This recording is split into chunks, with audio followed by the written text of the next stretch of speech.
profeta Ezequiel. Ezequiel, ele é chamado, junto com Isaías, Jeremias e Daniel, de profetas maiores. Profetas maiores. E esse livro de Ezequiel, ele é um livro que não é citado em nenhum outro lugar da Bíblia. Ninguém cita Ezequiel. Isso não quer dizer que ele não seja inspirado. Mas é só uma informação interessante sobre o livro de Ezequiel.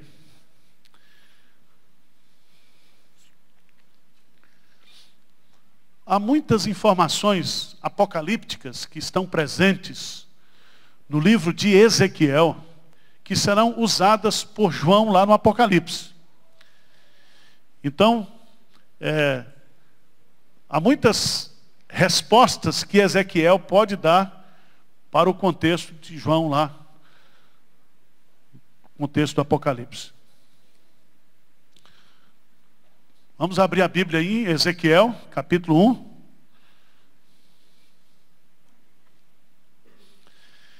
Versos de 1 a 3, vamos ler juntos. Ezequiel, capítulo 1, de 1 a 3.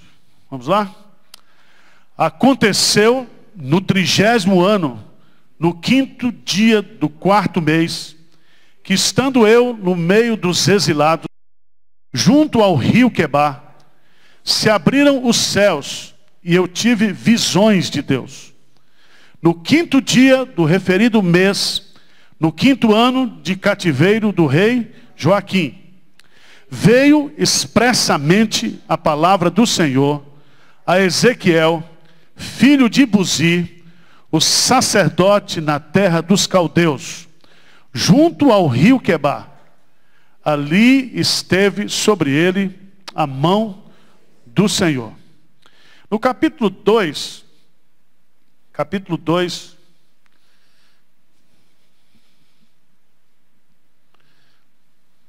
versos de 1 a 3, de 1 a 4, vamos lá?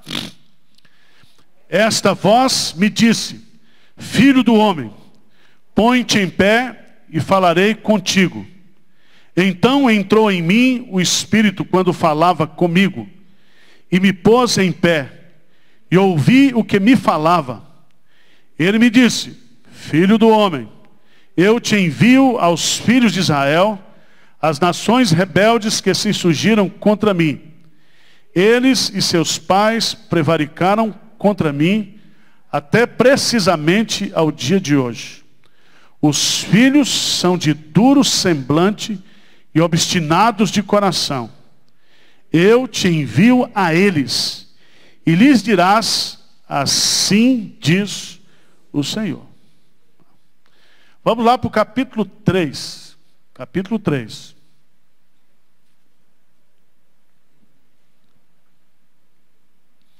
Versículos 16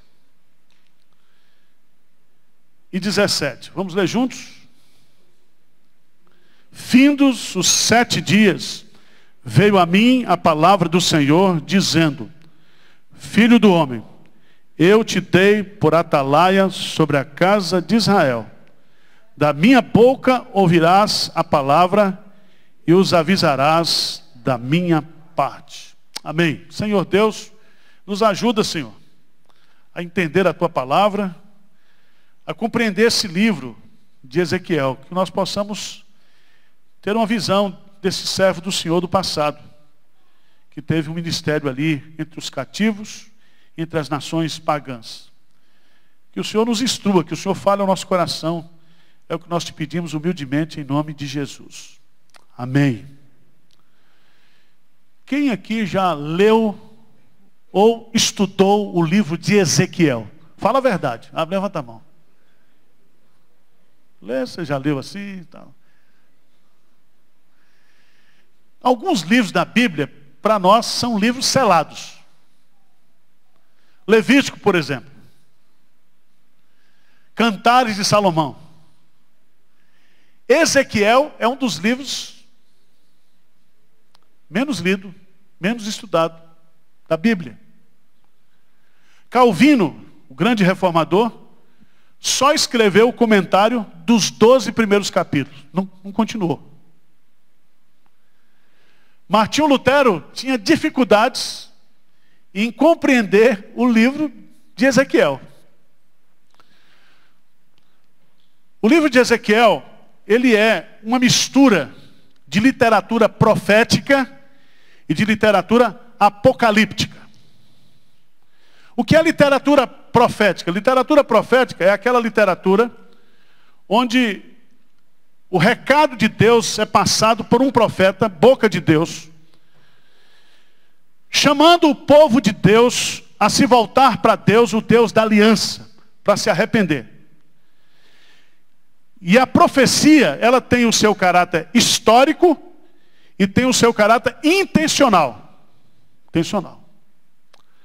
A literatura apocalíptica, ela é uma literatura, e aí eu estou falando como gênero literário, que aparece na Bíblia. Então nós temos em Ezequiel, parte de Daniel, nós temos no contexto lá de Apocalipse.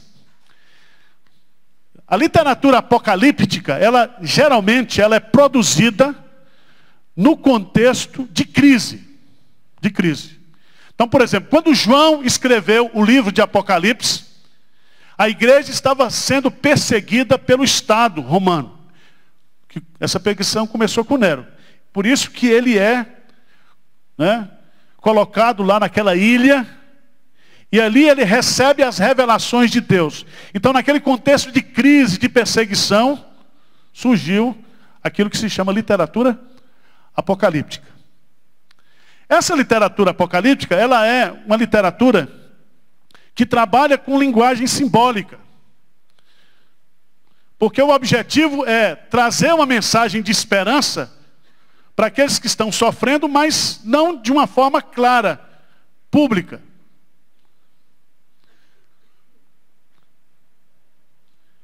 A literatura apocalíptica, ela tem uma, eu chamaria de a literatura apocalíptica bíblica, porque tem muita literatura apocalíptica não bíblica. Por exemplo, vocês se lembram que na década de 80 surgiram muitas literaturas apocalípticas, né? Aqui nos Estados Unidos e no Brasil. Eu me lembro que em 82 saiu um livro que estava falando sobre o fim do mundo, que era o alinhamento dos planetas. Não sei se vocês se lembram disso. E criou assim, né? Aquele sujeito, Tim LaHaye, ele é um cara que escreve muita literatura apocalíptica, deixados para trás, né? Então tem muita gente que escreve. Hoje, a literatura apocalíptica está no cinema também. Tem muitos filmes que trabalham com essa literatura, com a linguagem apocalíptica. A linguagem apocalíptica, bíblica, ela tem uma característica fundamental, que é justamente esse dualismo, ou essa mistura do mundo sobrenatural e do mundo natural. E é muito interessante que Deus é sempre o vencedor da literatura apocalíptica. E o povo de Deus também. Então, Ezequiel, vamos pegar uns detalhes sobre a vida dele. Diz assim no versículo 1: aconteceu no 30º ano, no 5º dia do 4º mês, que estando eu no meio dos exilados, junto ao rio Quebar, se abriram os céus e eu tive o quê? Visões de Deus. Aconteceu no 30º ano. O 30º ano de quê? De quem? E os comentaristas dizem no 30º ano da vida de Ezequiel. Ezequiel, ele era sacerdote. Ele era alguém que levava os problemas do povo para Deus. Diz lá no texto, veja lá, no versículo 3. No versículo 3, que veio expressamente a palavra do Senhor a Ezequiel, filho de Buzi, o sacerdote. O sacerdote. Assim como Jeremias, assim como Zacarias, assim como João Batista, Ezequiel, ele é um profeta de Deus. Ele foi chamado por Deus do sacerdócio para o profetismo bíblico. E é tão interessante, veja no texto, que quando ele recebeu esse chamado de Deus, ele estava onde? Versículo 1. que estando eu no meio dos exilados. Significa que ele já estava morando lá na Babilônia. E ele foi justamente no contexto da segunda leva, quando Nabucodonosor, chegando a Israel, levou cerca de 10.000 pessoas para a Babilônia. E fez com que essas pessoas habitassem na região de Quebá. É nesse pacote que vai Daniel e Companhia Limitada. Ele levou toda a nobreza do povo de Israel, da cidade de Jerusalém. Isso aconteceu, por exemplo, na Segunda Guerra Mundial com os alemães. Você sabe que muitos alemães, a cabeça pensante dos alemães, uns foram para a Rússia, outros foram para os Estados Unidos, porque era o quê? Massa pensante, cientistas com conhecimento. Então, geralmente, se você for observar bem, houve isso. Eu queria que você abrisse a Bíblia para a gente entender isso. Lá no livro de segundo livro dos Reis. Segundo livro dos Reis, capítulo 14. 24. Segundo livro dos Reis, capítulo 24.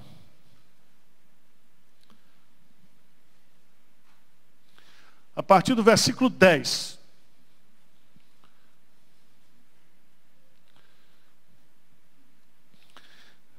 Diz assim: naquele tempo subiram os servos de Nabucodonosor, rei da Babilônia, a Jerusalém, e a cidade foi o quê?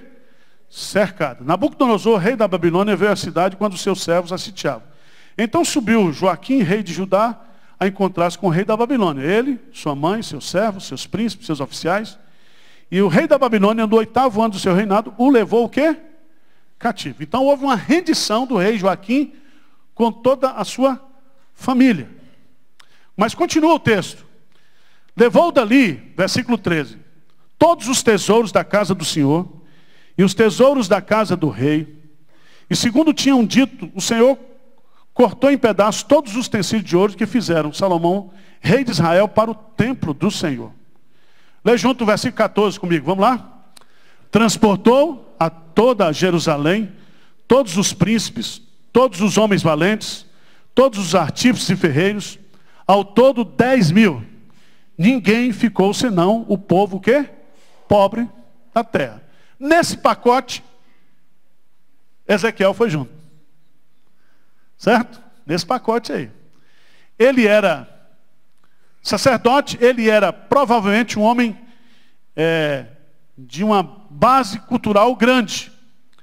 É interessante observar também que um sacerdote, ele começa o seu sacerdócio aos 30 anos de idade.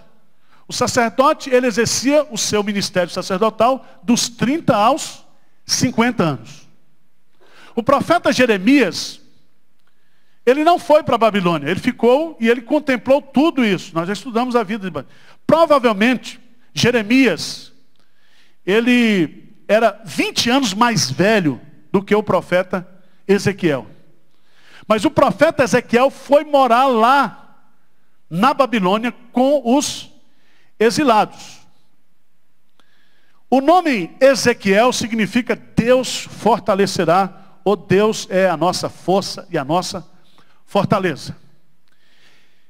E esse homem, ele tinha um ministério específico, era pregar para os exilados, não somente a mensagem de juízo, mas também uma mensagem de esperança. De esperança. Veja aí no texto alguns detalhes. Vamos voltar para o texto, os versos 1 a 3.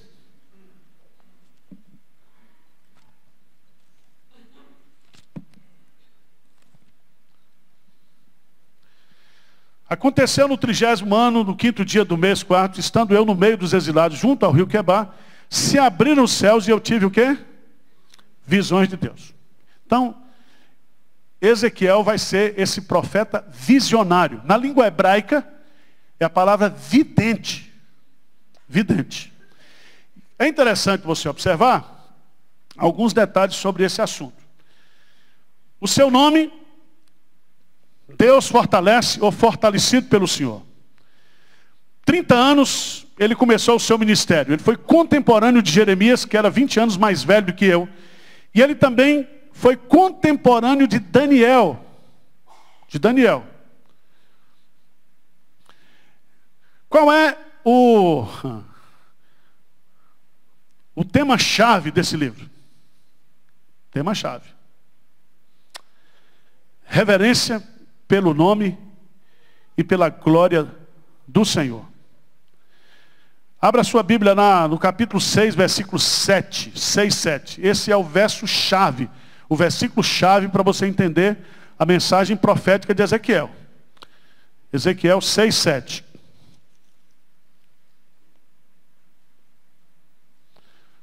O que diz aí? Os mortos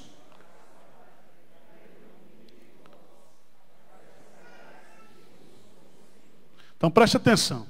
Grife essa frase aí, para que saibais que eu sou o quê? Isso aparece em Ezequiel 65 vezes. 65 vezes. Reverência pelo nome e pela glória do Senhor. Esse é o ponto fundamental. Veja no capítulo 1, versículo 28. A expressão glória do Senhor vai aparecer mais de 100 vezes no livro de Ezequiel. Diz assim: como aspecto do arco que aparece na nuvem em dia de chuva, assim era o resplendor em redor. Esta era a aparência da glória do Senhor. Vendo isso, caí com o rosto em terra e ouvi a voz de quem falava. De quem falava. Algumas coisas que são interessantes também, a expressão filho do homem. Filho do homem. Essa expressão aparece em Ezequiel cerca de 100 vezes. Filho do homem. É um título que é dado a Ezequiel e que Daniel vai dar esse título para a pessoa de Jesus. E Jesus vai usar isso no contexto do Novo Testamento. Só que no Novo Testamento, o filho vai aparecer em letra maiúscula. Filho do homem. E aqui sempre vai aparecer a ideia de filho do homem minúsculo. Por quê? A ideia é o seguinte: Ezequiel, ele teve visões e Deus falou tanto com ele. Ele teve tantas revelações de Deus, que isso poderia levá-lo a achar que ele era um pastor, assim, da Universal hoje, da Igreja Mundial do Poder de Deus, né? Aí Deus usa esse título para dizer que você é o quê? Filho do pó. Você não é nada.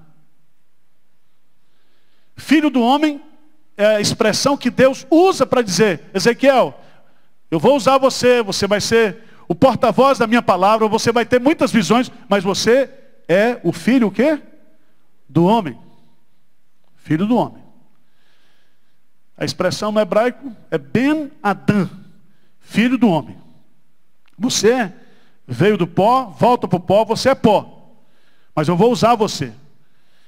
E eu vou fazer você ouvir coisas, ver coisas que são privilégios que eu quero dar para você. Vamos entender aqui a divisão do livro. Fazer um esboço do livro. O livro tem 48 capítulos. 48 capítulos. O capítulo que divide o livro é o capítulo-chave para mim, é o capítulo 36. 36.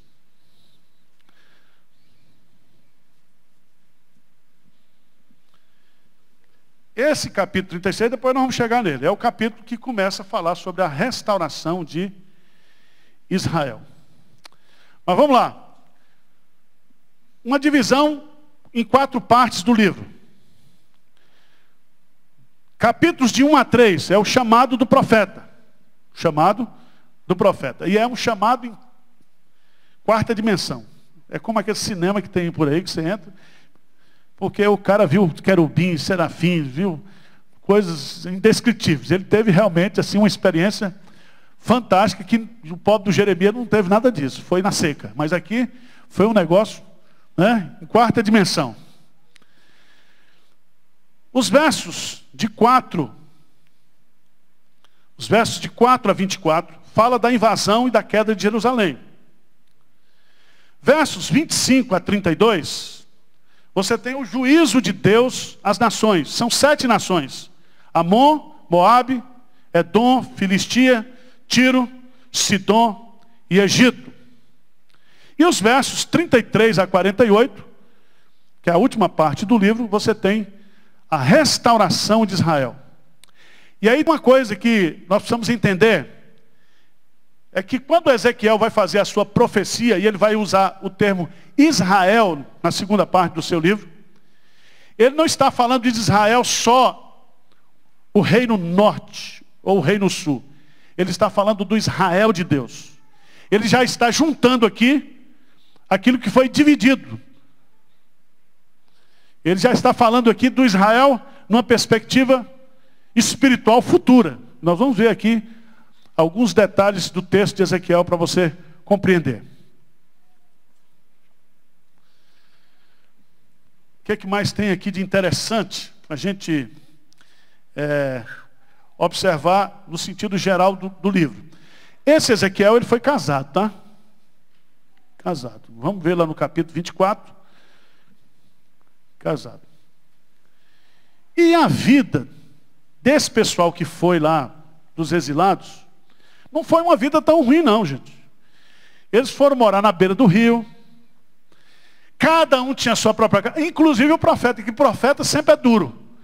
Mas ele foi morar na sua casa. E vai aparecer várias vezes aí a expressão na minha casa. Estando eu na minha casa, ele foi morar na beira do rio. A terras de Vila Cristina. Não tem Santa Cristina aqui na represa, aqui perto de Avaré? Pronto, é mais ou menos assim. Na beira do rio.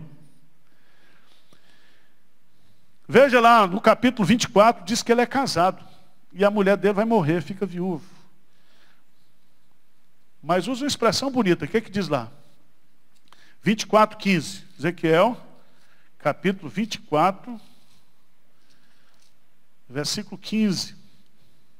Veio a mim a palavra do Senhor dizendo: Filho do homem, eis que às súbitas tirarei a delícia dos teus. Quem é a delícia dos teus olhos aí? Era a mulher do cara, meu. Devia ser bonita, viu?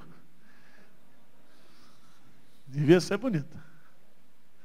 A delícia dos seus olhos. Depois você lê o texto aí.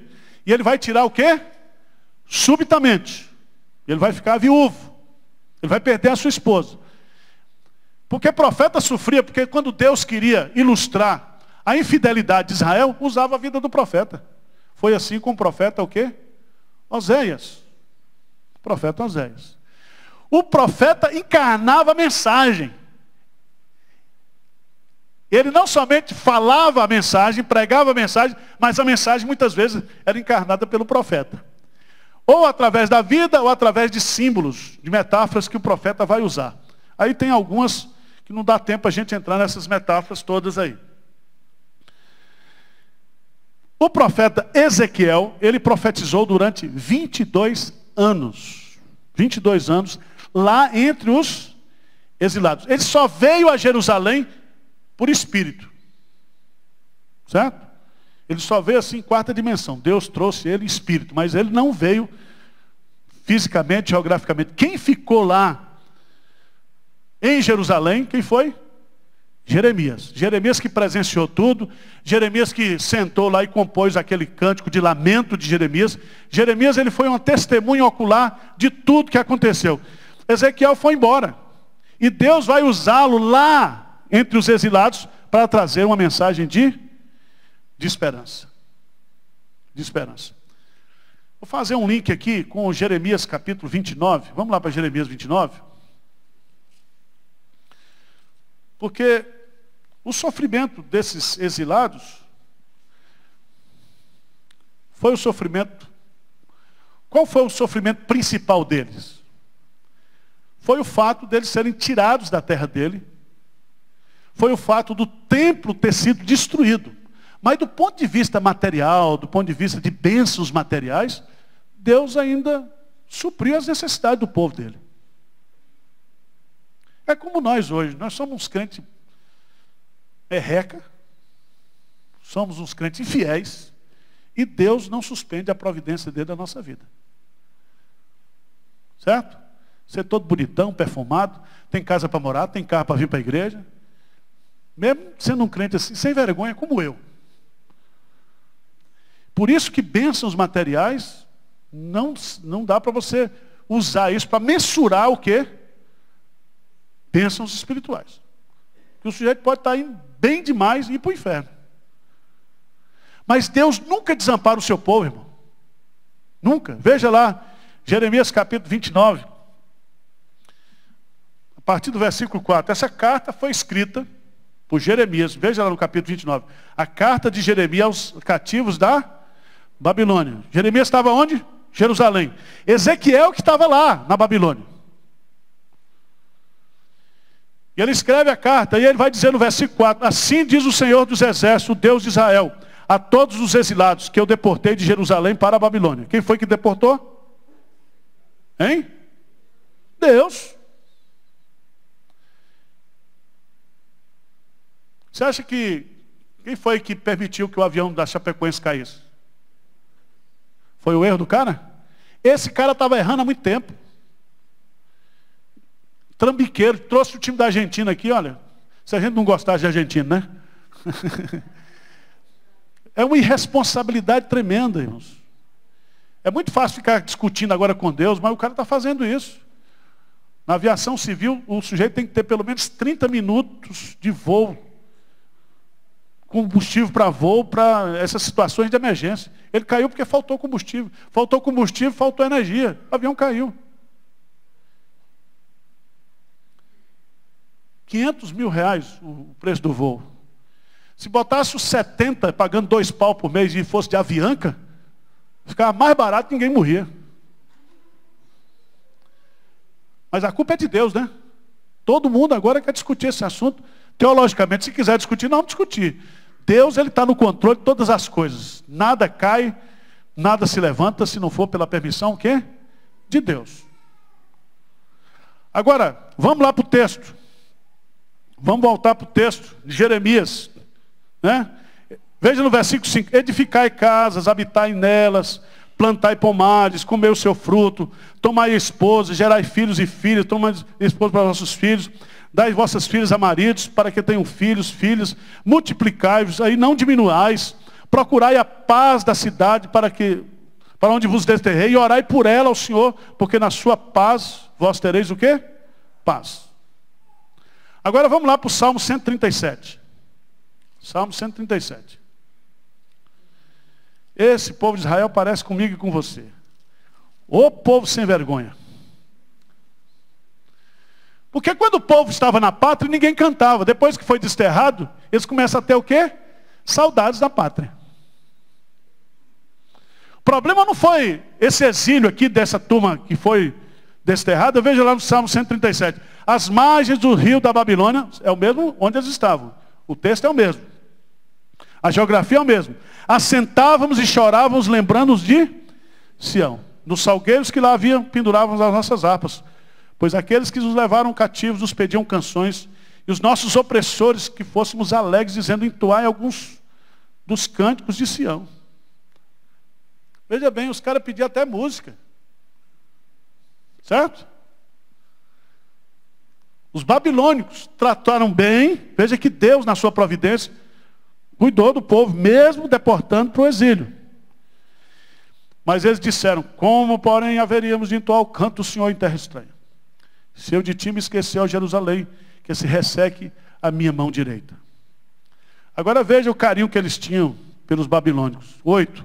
Filha da Babilônia, que hás de ser destruída. Feliz aquele que te der o pago do mal que nos fizeste. Feliz aquele que pegar teus filhos e esmagá-los contra a pedra. É o coraçãozinho do judeu, né? Bonzinhos, né? Essa teologia aqui é poética, não funciona. Porque Jesus diz o quê? Amai os vossos inimigos. Mas não vamos discutir isso agora, mas eu quero só dizer que Deus, esse povo, irmãos, é como eu e você, um povo duro, de dura serviço. Deus abençoando, Deus fazendo, e esse povo ainda com o coração duro. Vamos voltar para Ezequiel e vamos passar pelo livro agora. Vamos lá, rapidamente. No versículo 3, diz assim, veio 1:3. expressamente a palavra do Senhor a Ezequiel. O que significa expressamente? Hein? Claramente, especificamente, intencionalmente para Ezequiel. E diz o quê? Fala de quem era o pai dele. Fala que ele estava na terra dos caldeus, junto do rio Quebar. E aí vem uma expressão bonita. E ali esteve sobre ele o quê? A mão do Senhor. O que significa isso, irmãos? Hein? A mão do Senhor está sobre nós. A mão do Senhor estava sobre ele. Essa expressão vai aparecer em Ezequiel várias vezes. Veja no 3,14. 3,14.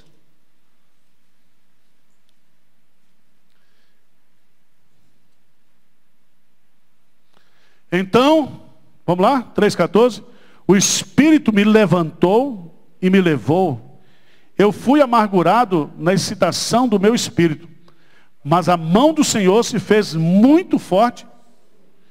Então, se a gente pegar essa figura da mão do Senhor, a gente vai encontrar umas 30 coisas na Bíblia sobre a mão do Senhor. A mão do Senhor arrastou o cara aqui, estava meio amargurado, mas você vai, meu filho. Arrastou, puxou e levou. A mão do Senhor disciplina, a mão do Senhor consola. É isso? A mão do Senhor salva, porque a mão do Senhor não está encolhida para que não possa salvar.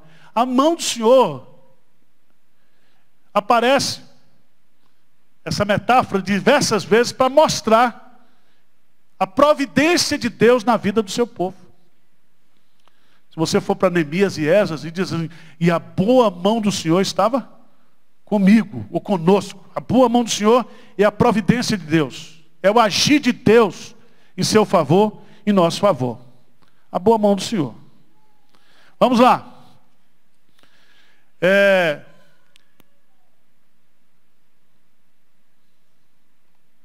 Vamos passar essa parte aqui dos querubins, certo? Dos seres viventes, etc., das rodas. E vamos lá para o versículo 26 do capítulo 1. Por cima do firmamento que estava sobre a sua cabeça havia algo semelhante a um trono, como uma safira.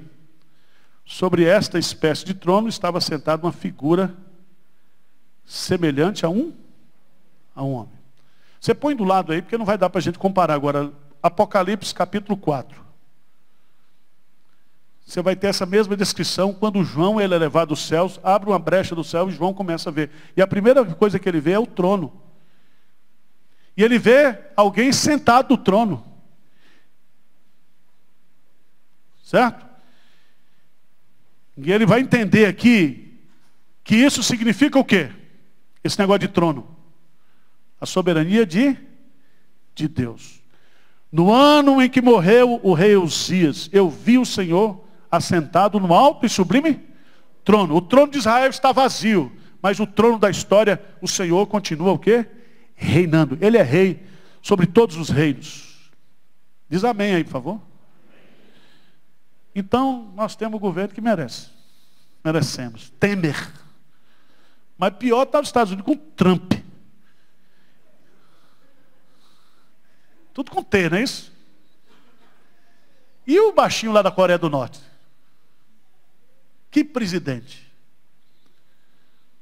Então a coisa está ruim no mundo todo, irmão. Então não reclame, não. Pode até ir para a rua hoje falar, mas a coisa está feia para todo mundo. Para todo mundo. Para todo mundo. Onde você for hoje, você vai para a Rússia, tem o Putin lá, que eu não sei, um sujeito narcisista. Doido de pedra. Onde você for hoje está ruim. Tá certo? Mas vamos lá. Isso é só uma nota de rodapé, como diz o pastor Hernandes. Vamos lá.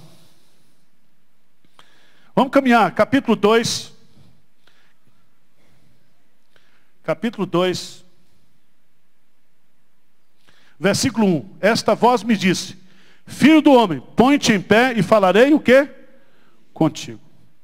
Grifa aí essa expressão, filho do homem. Coloca aí junto Salmo capítulo 8, versículo 4 e Daniel capítulo 7, versículo 13.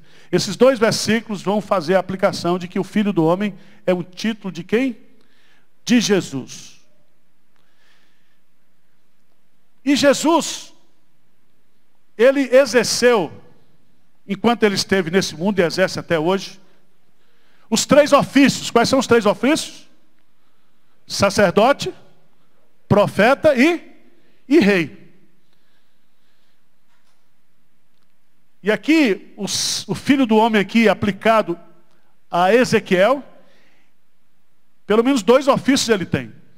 O ofício de sacerdote e o ofício de profeta. É muito interessante, irmãos. Versículo 2 diz assim: então entrou em mim o Espírito, quando falava comigo, e me pôs em pé e ouvi o que me falava. Então veja bem, tem umas igrejas aí que o Espírito Santo derruba. O culto hoje foi uma benção, caíram 4, caíram 5, caíram 20. Mas o Espírito Santo não derruba, não. O Espírito Santo, quando entra, faz o quê? Levanta, anima, fala, restaura. Esse negócio de Espírito Santo derrubar, quem derruba é o diabo, tenta derrubar, ele tenta passar o quê? Uma rasteira. Por isso que a Bíblia fala que ele tem que ficar de pé. Mas o Espírito Santo levanta, ele está batido diante daquilo que ele viu, da glória que ele viu, ele é tomado por um temor, por uma reverência por Deus, o Espírito Santo vai lá e levanta o sujeito. Então, se você estiver derrubado, não é culpa do Espírito Santo não, tá certo? Você tem que rever a sua pneumatologia, a sua teologia do Espírito Santo. Vamos lá. Veja no versículo 6 do capítulo 2.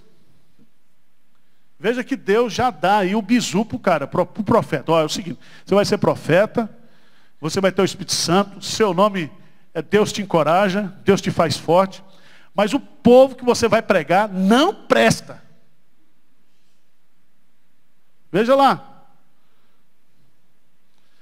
Versículo 6. Tu, ó filho do homem, não os temas. Começa do versículo 4. Os filhos são de duro semblante e obstinados de coração. Eu te envio a eles e lhes dirás, assim diz o Senhor. Eles quer ouçam, quer deixem de ouvir, porque são casa rebelde. Hão de saber que esteve no meio deles o que? Um profeta. Tu, ó filho do homem, não os temas, nem temas as suas palavras, ainda que haja sarças e espinhos para contigo. E tu habites com escorpiões. Não temas as suas palavras, nem te assuste com o rosto deles, porque são casa o quê?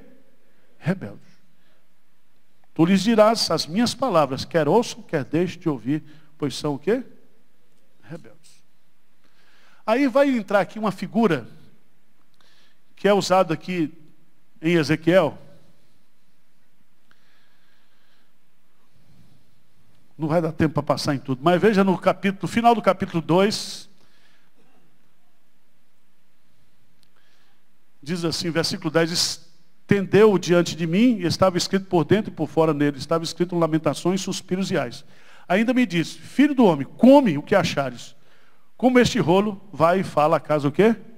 De Israel. Coloca do lado aí Apocalipse 10, 9 a 11. Esse negócio de comer Bíblia, de comer rolo de livro, é uma coisa que aparece. Aí, aconteceu com Jeremias. O que significa isso, irmãos? Porque o cara pode ter uma indigestão, lá não era papel, era pergaminho, não é isso? O cara podia ter uma indigestão. O que significa isso? Significa de que antes que o profeta pregue a palavra, ele precisa experimentar o poder, o quê? Da palavra. Significa que você deve ouvir aquelas pessoas que ouvem a Deus. Ele diz, come a palavra. E quando ele comeu, diz que a palavra se tornou o quê? Doce. Lembra de Davi no Salmo 19? A tua palavra, a tua lei é mais desejável do que o ouro e mais doce do que o destilar dos favos, mais doce que o mel. Esse negócio de comer livro aqui significa comer a revelação. Certo? E eu estava falando para os professores de escola dominical ontem, falando sobre a importância da meditação. Porque conhecer a Bíblia é uma coisa. Conhecer. Mas Deus, antes de conhecer, diz, as palavras que hoje te ordeno, primeiro, elas estarão no teu coração. A palavra é o alimento, mas a meditação é a digestão. E o que vai nutrir você, não é você comer rápido, é você o quê? Digerir, porque a palavra nutre. E para a nutrição dá no processo de meditação. É o processo digestivo da palavra. Então tem muito professor de teologia, muito pastor que sabe Bíblia, sabe tudo. Pode dar uma aula de Ezequiel aqui melhor do que eu. Mas eu acordei de madrugada para ficar meditando nesse trem aqui, para dizer, vou falar umas coisas para o povo lá, mas eu tenho que falar alguma coisa para animar o povo. A gente tem que ler a Bíblia, irmãos, e meditar na palavra. Salmo 1, Josué 1:8. O temor a Deus, a piedade só vem com a meditação. A obediência só vem com a meditação. Não adianta saber. Você tem que meditar. Meditar é permanecer na palavra. Se vocês permanecerem nas minhas palavras, e as minhas palavras permanecerem em quê? Em vós, pedireis o que quiserdes, e vos será o quê? Feito. Porque eu duvido que se você meditar na palavra, você vai pedir alguma coisa contrária à vontade de Deus. Você não vai. Então come a Bíblia, tá? Mas come mesmo. Vamos lá para o capítulo 3, Ezequiel, capítulo 3, o comissionamento do profeta. Versículo 3:11, diz assim: eis, pois, vai aos do cativeiro, aos filhos do teu povo, quer ouçam, quer deixem de ouvir, fala com eles e diz-lhes, assim diz o Senhor. Vamos lá, irmãos. Versículo 17, versículo 15, diz assim: então fui a Tel-Abib, aos do exílio que habitava junto ao rio Quebar, e passei a morar onde eles habitavam. E por 7 dias assentei-me ali, atônito no meio deles. O lugar do pastor é no meio das ovelhas. Pastoreai o rebanho de Deus que há entre vós. Não é debaixo de vós, acima de vós, longe de vós, é entre vós. Deus, quando armou a tenda do tabernáculo, ele foi morar no meio do povo. No meio do povo. O pastor tem que ter cheiro de bode, senão não vai. Nem que seja fedorento, mas tem que estar. Tem que estar no meio do povo. O profeta foi habitar lá no meio do povo. E esse profeta era rico, abençoado, porque ele tinha casa para morar. Os outros não tinham. Mas vamos lá, vamos caminhar, irmãos. Versículo 22. Você quer ouvir Deus falar com você? Vai para o vale. Tem um vale da bênção aqui Você pode ir. Mas nós temos que ir para o vale. Ouvir Deus falar. Veja aí. 3:22. A mão do Senhor veio sobre mim e me disse: levanta-te e sai para o vale. Onde o quê? Falarei contigo. Levanta, meu filho. Levanta, vai para o vale. Irmãos, Deus fala muito com a gente no vale. Tem muita gente que gosta de monte. E monte na Bíblia está muito ligado à idolatria do que ouvir a voz de Deus. Deus fala com a gente no vale, o vale da bênção. O vale de Baca. O vale onde você ouve Deus falar. Significa que você tem que sair para falar com Deus. Para ouvir a voz de Deus. Para ter vida devocional com Deus. Se você não faz, você não ouve Deus. Diz no versículo 23, levantei-me e saí para o vale. E eis que a glória do Senhor estava o quê? Ali. Como a glória que eu vira junto ao rio Quebar, caí com o rosto em terra. Agora veja o que é que o Espírito Santo faz. Então entrou em mim o Espírito e me pôs em pé. E falou comigo e me disse: vai e encerra-te dentro da tua casa. O Espírito fez o quê? Levantou o cara. Gente, põe isso na sua cabeça. O Espírito Santo não derruba, não. Levanta. Levanta o cara. Ele é o nosso consolador. Ele é aquele que está do nosso lado para nos ajudar. Ele é o nosso advogado. Mas vamos lá, irmãos. Tem o carro simbólico de Jerusalém, que aí tem que ser alguém que trabalha com venda de automóvel, que eu não entendo isso aqui não. O cerco simbólico de Jerusalém. Todo esse capítulo aí, as causas do cerco. Capítulo 6, as profecias contra a idolatria de Israel. Capítulo 7, vem um sermão de fim de ano, dia 31. O fim vem. Vem o fim do ano, vem o fim da história, vem o seu fim, viu, meu irmão? O fim vem. O fim vem. O texto é bastante claro. O fim vem. Deus está mandando essa mensagem. E não adianta você fugir, não adianta você reclamar. Veja no versículo 2 do capítulo 7. O que é que diz? Ó tu, filho do homem, assim diz o Senhor Deus acerca da terra de Israel. Haverá fim. O fim vem sobre os 4 cantos da terra. Então deixa isso aí para você meditar agora no fim do ano. O fim vem. Tem outro versículo adiante que vai dizer, você vai morrer este ano. Depois eu vou compartilhar com vocês. O cara que pregou um sermão, morreu. Foi um capelão americano.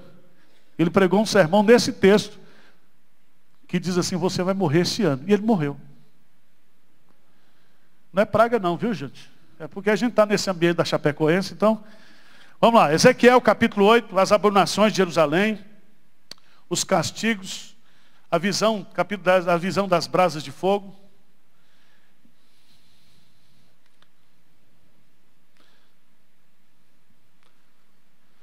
E aí no capítulo, final do capítulo 10, termina com aquilo que aconteceu na época de Eli.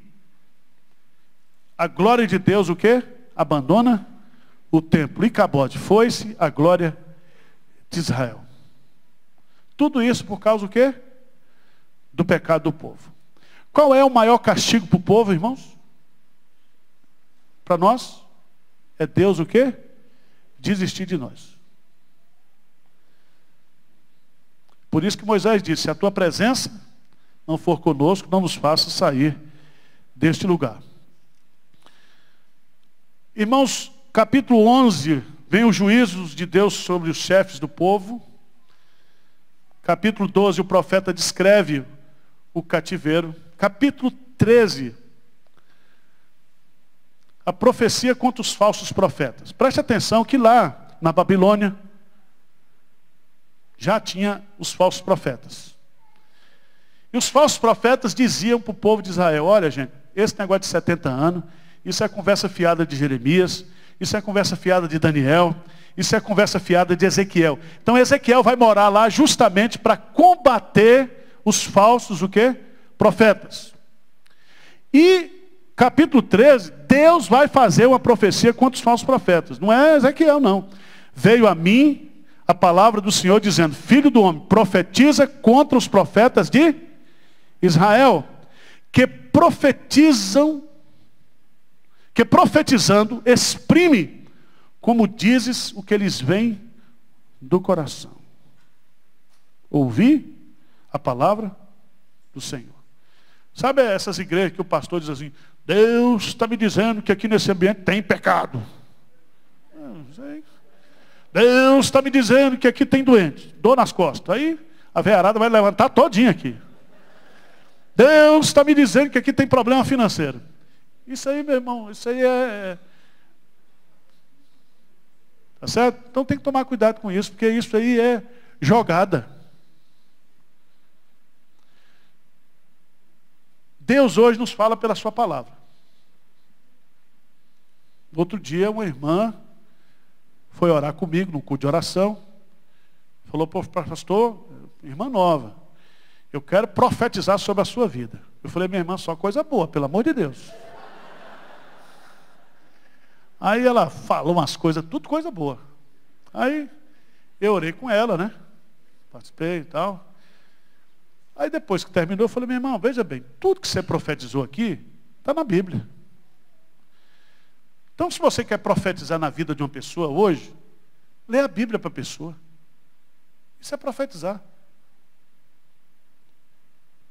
Tá certo? Não é dizer, eu chego aqui para o Djalma, eu profetizo que seu cabelo não vai cair mais. Né? Você vai ficar careca. Quer dizer, isso é um negócio que não... Então, os falsos profetas, eles existem, eles estão aí presentes, agindo.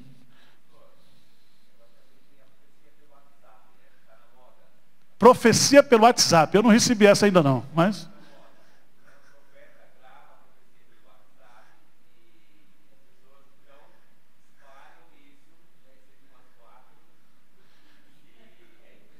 Eu já recebi alguns dizendo, se você concorda, diz amém e compartilhe. Aí dependendo eu compartilho, senão eu deleto, né? Porque tem umas coisas ali que eu não sei se isso parece aqueles negócios de horóscopo santo, né? Você fica passando os negócios. Mas veja bem, irmãos. Veja que no versículo 4, ele vai dizer aqui, os teus profetas, ó Israel, são como raposa entre o quê? As ruínas. O que a raposa entre as ruínas elas fazem? Elas fazem e pegam e destroem aquilo que já está o quê? Destruído. Quando uma pessoa dessa vai numa igreja dessa aí, o cara já está arrebentado. E o cara vai no quê? E ainda explora, esmaga. É isso. É isso. Vamos adiante. Não vamos ficar perdendo tempo com esse negócio, não? 14:14. Ezequiel viveu na época de Daniel. E ele vai falar aqui, ainda que estivesse no meio dela, esses 3 homens. Ezequiel 14:14. Noé, Daniel e Jó. Eles, pela sua justiça, salvariam apenas a sua própria vida, diz o Senhor Deus. Você sabe que Daniel, ele era um intercessor. Ele orava durante o quê? 3 vezes por dia. Você sabe que todos os impérios passaram, mas Daniel ficou o quê? De pé. Os assírios, os babilônicos, os persas e medos, e Daniel ficou firme. Porque ele era um homem íntegro, um homem de Deus.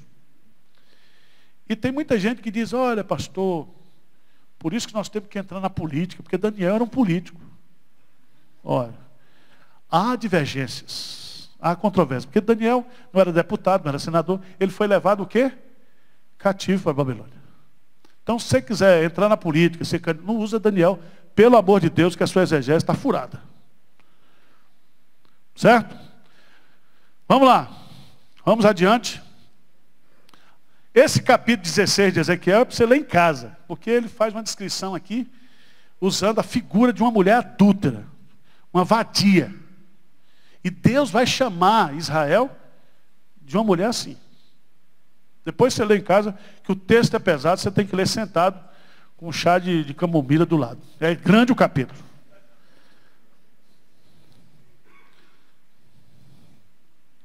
Capítulo 18.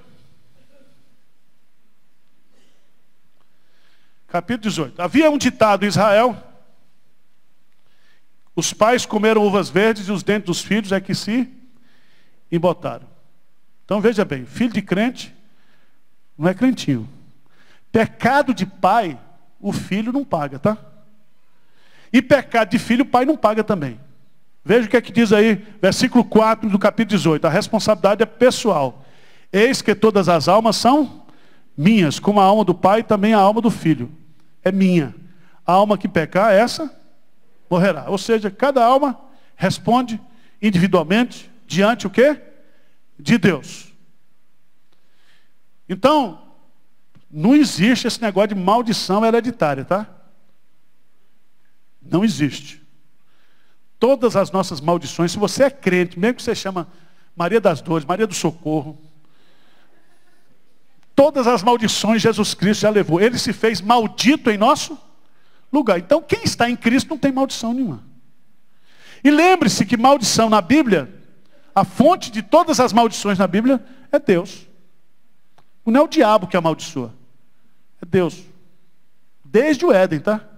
Desde o Éden. Vamos passar por Ezequiel.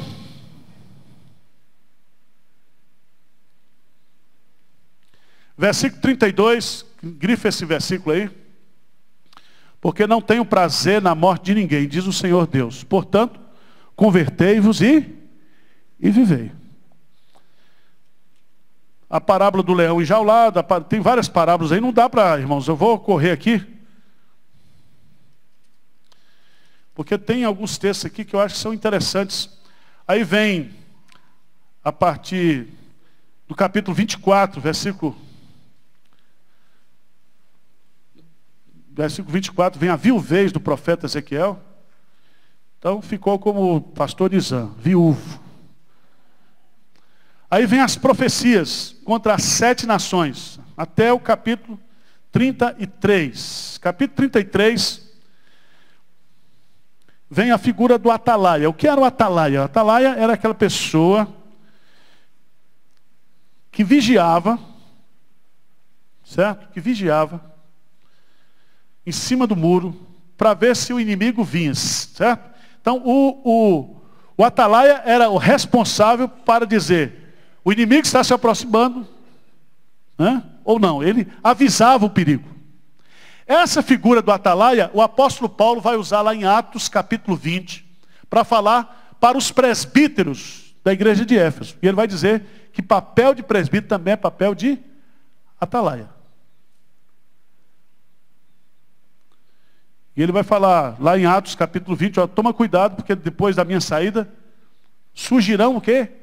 Entre vós, pessoas que irão fazer tudo para destruir o rebanho. O dever do atalaia está aí. 33:11, pode grifar aí. Diz: estão certo como eu vivo, diz o Senhor Deus, não tenho prazer na morte do perverso, mas em que o perverso se converta do seu caminho e viva.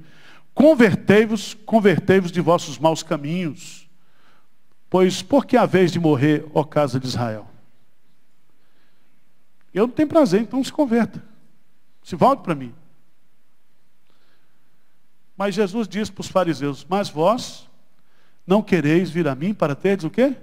Vida, vocês examinam as escrituras, são elas que de mim testificam. Vocês entendam que cuidais dela, ter a vida eterna, mas vocês não querem. Não querem. Porque a vontade humana, irmãos, não quer saber de Deus. O coração humano não se volta para Deus. Capítulo 34 é uma mensagem contra os pastores de Israel. Isso aqui para nós que somos pastores. Porque pastores de Israel aqui não é somente a ideia de pastor que nós temos hoje. Pastor aqui envolvia o sacerdote, envolvia o rei. Pastores aqui é a liderança de Israel. E veio a minha palavra do Senhor, no capítulo 34, filho do homem, profetiza contra os pastores de Israel. Assim diz o Senhor Deus: ai dos pastores de Israel que se apacentam o quê? A si mesmo. O que é apacentar a si mesmo? Legislar em causa própria, cuidar de si mesmo e o rebanho que se dane. Sabe que tem pastor assim hoje? Assim, ó. Assim. Eles querem que a igreja, que os irmãos... Tem pastor aí que o cara é chofé da mulher, fazendo curso, um monte de curso. E o pior é que o cara continua ruim. É impressionante. Porque, irmãos, se a gente não cuida das coisas de Deus, se nós temos chamado para fazer a obra de Deus, Deus cuida das nossas coisas. Ele é Deus fiel. Certo? E, veja bem, você não pode... A igreja, as ovelhas são de Deus. Veja aí no capítulo 34 que ele vai bater nisso aí. Diz aí, versículo 3, comeis a gordura, vestivos da lã e degolais o cevado, mas não apacentais o quê? As ovelhas. A fraca não fortaleceste, a doente não curaste, a quebrada não ligaste, a desgarrada não tornaste a trazer, e a perdida não buscaste, mas dominais sobre elas com rigor e dureza. É só pancada. É só tirar da ovelha. É só explorar a ovelha. Será que esses pastores são verdadeiros, irmãos? Veja no versículo 8. Tão certo como eu vivo, diz o Senhor Deus, visto que as minhas ovelhas foram entregues à rapina e se tornaram pasto para todas as feras do campo, por não haver pastor, e que meus pastores não procuram as minhas ovelhas, pois se apacentam a si mesmos, não apacentam as minhas ovelhas, portanto, ó pastores, ouvi a palavra do Senhor. Assim diz o Senhor Deus, eis que estou contra os pastores, e deles demandareis as minhas ovelhas. Porém, termo no seu pastoreio, e não se apacentarão mais a si mesmos. Livrarei as minhas ovelhas da sua boca, para que já não se sirvam o quê? De paz. Esse texto é profundo. Profundo. Mas eu quero dizer para você que é o seguinte, uma coisa que é extremamente importante. A Bíblia diz assim, se Deus é por nós, Quem será contra nós? Agora, se Deus é contra nós, quem será por nós? Porque ele está dizendo isso aqui, eu sou o quê? Contra. E o pastoreio vai acabar, vai cessar, e eu vou livrar as ovelhas desse desgraçado. Eu não vou permitir que eles explorem mais do que as minhas ovelhas. Irmãos, a quantidade de gente que chega aqui ferida, gente que foi abusada espiritualmente, explorada por pastor, falso pastor, gente que perdeu patrimônio, gente que foi iludida com essas profetadas, gente que está hoje fora da igreja, dizendo que é desigrejado porque foi machucado por esses desgraçados aqui. Tá certo? Mas veja no capítulo 34, a partir do verso 11, ele vai falar sobre o bom pastor. E aí é uma coisa maravilhosa. E esse pastor é Jesus. Capítulo 36, para mim, é o capítulo chave de Ezequiel. A profecia aos montes de Israel, 36. De 1 a 15, vai falar sobre a restauração física. Mas nos versos 16 até 38, a restauração o quê? Espiritual. Israel agora já é a igreja aqui. O futuro aqui é já a regeneração. Veja aí no versículo 25. Então aspergirei água pura sobre vós e ficareis o quê? Purificados. De todas as vossas imundícias e todos os vossos ídolos vos purificarei. Dar-vos-ei coração novo, porém dentro de vós o espírito novo. Tirarei de vós o coração de pedra e vos darei coração o quê? De carne. Porei dentre vós o meu espírito e fareis que andeis nos meus estatutos, guardeis os meus juízos e os observeis. Sabe o que significa isso? Aqui é a nova aliança do sangue de Jesus. É só você colocar aí do lado Hebreus capítulo 8, você comparar a antiga aliança com a nova aliança. E Deus vai perdoar, Deus vai colocar o Espírito Santo dentro de nós. Ele regenera e o Espírito Santo começa a habitar. E aí o Espírito Santo vai produzir em nós o fruto do Espírito, o caráter do Espírito, os dons do Espírito, a direção do Espírito. Tudo que o Espírito Santo pode fazer como Deus pessoa vai fazer dentro de nós. Isso é graça pura. Graça pura. Veja o versículo 37. Grifa esse versículo aí, porque Deus permite que a gente ore. Que coisa linda esse versículo. 36, 37. Lê comigo aí, gente. Vamos lá. Assim diz, ainda nisto permitirei que eu seja o quê? Solicitado pela casa de Israel. Que ele multiplique eu os homens como um rebanho. Veja que você pode pedir, Deus está permitindo que você peça. E peça o quê? Multiplicação. Multiplicação. Pode. Aí você pula em cima dessa promessa aqui e fala, Senhor, o Senhor mandou aqui, o Senhor está dizendo. Permitirei que eu seja o quê? Solicitado. Então você pode solicitar, pode pedir, que Ele vai lhe dar. Pedir, dá-se-vos-á. Capítulo 37, a visão do Vale de Ossos Secos, que é um texto clássico. A restauração de Israel. Capítulo 38, a profecia de Gog contra Gog, depois Gog e Magog, né? Capítulo 40 a 48, aí é um negócio que só para arquiteto. Que é a visão da restauração, o quê? Do templo. E esse é um dos textos assim, mais difíceis de você entender e fazer a aplicação histórica. Lá no capítulo 47, de 1 a 12, fala das torrentes das águas purificadoras, né? Fala que do trono de Deus corre um rio, né? Tem uns cânticos aí, que fala desse rio que nasce lá no Santo dos Santos e vai purificando. Irmãos, tem tanta interpretação para isso. Porque a grande fonte purificadora é o sangue de Jesus. Né? É a cruz. É da cruz que vem a nossa purificação. E você poderia colocar isso como se fosse um rio. E a igreja começou pequena, mas ela vai crescendo. E o texto vai dizendo que a água vai aumentando, até tomar conta de tudo. Significa que ou você tem a perspectiva do reino de Deus, do crescimento do reino de Deus, do crescimento da influência, do poder purificador e restaurador do sacrifício de Jesus. E esse trabalho será feito pela igreja. Mas o texto de Ezequiel termina com o nome de Deus. 35, do capítulo 48. Qualquer dúvida sobre essas medidas, sobre o negócio, pergunta para o pastor Hernandes, que ele é especialista em Apocalipse. Domingo que vem ele vai estar aí você pode perguntar que ele sabe tudo. A unha a chifre, tudo é com ele. Eu sou mais burro, eu não entendo essas coisas não. É uma linguagem para mim difícil. Cadê o pastor Jonathan? Está aí? O pastor Jonathan é especialista em Novo Testamento, em Antigo Testamento. Fica de pé, Jonathan, por favor, porque o pessoal não lhe conhece. Pastor Jonathan é professor de teologia lá do nossa Universidade Mackenzie, do curso de teologia. Então, todas as dúvidas que vocês tiverem sobre Ezequiel, procure por Jonathan. Versículo 35, termina dizendo o quê?